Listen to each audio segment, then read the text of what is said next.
remembering Pesha Leah, Bas Miriam. Last week,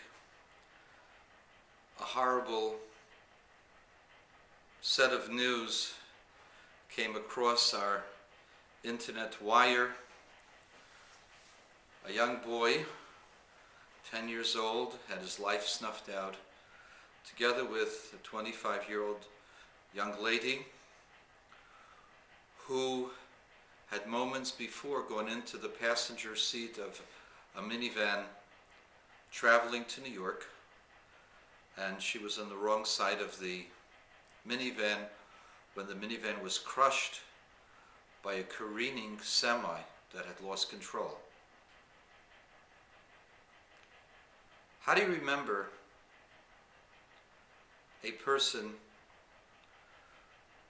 who for many people was unforgettable, and yet we know that in the course of time she too will be a faded memory? And how does one grab the moment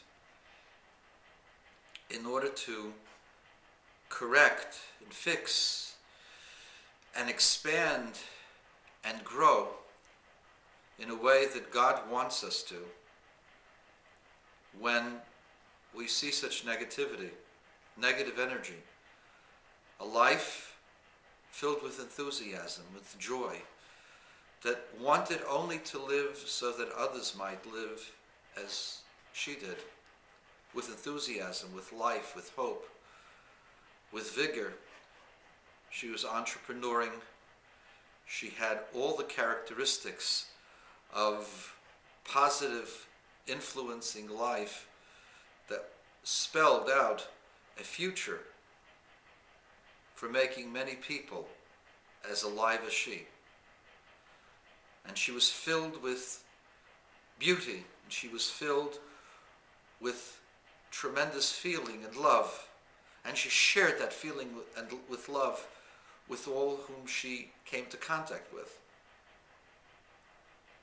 And so here we are, people who knew her only peripherally, expressing condolences to a family, an ordinary family with 8 children, now 7. How do we take the lesson to heart? And the answer is a very simple answer. We do things as if she was doing them. And if we could take one thing that she did and do it consistently in her memory, she will be living continuously through ourselves. And so,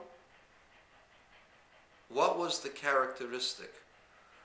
What was the quality that made her different from all other peoples in the world? She was unique. And the answer is that she had a practical concern for everyone, and that she understood how to make sure that the other person was safe, secure, and happy.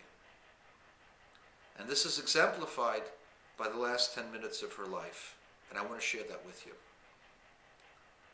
She was driving as a second driver with a family going to New York. She was tired, and it was time for her to change drivers with the owner of the minivan, who needs his own blessing now. He's in a hospital with serious injuries. When she changed into the passenger seat, she noticed that there was one of the children, was a toddler, was out of her car seat. And she was squirming and yelling. And she says, "No, I'm not going to let the car travel until you're buckled in safely." And she didn't stop with that. The child resisted, of course. She took her phone, and on her iPhone, downloaded pictures of the Rebbe, a video of the Rebbe, so that the child could be entertained in her seat. That concern for that moment was important. But that child will now live because the child was buckled in the car seat minutes before the semi turned on the car. Had the child been out of the car seat, I don't know if we would have been able to even pick up the pieces. That's how bad the car was flattened. It was this concern that saved this little girl. And so, what we need to do is to make a decision, you and I, that from now on, when we see a need, we're going to address that need specifically. And not only will we address that need, we'll make sure it's done until we're certain that the person is comfortable with that need. It's not enough to write a check. It's not enough to give a meal. We have to make sure that the person is comfortable and happy. And that is something that we must address. What will make this person happy?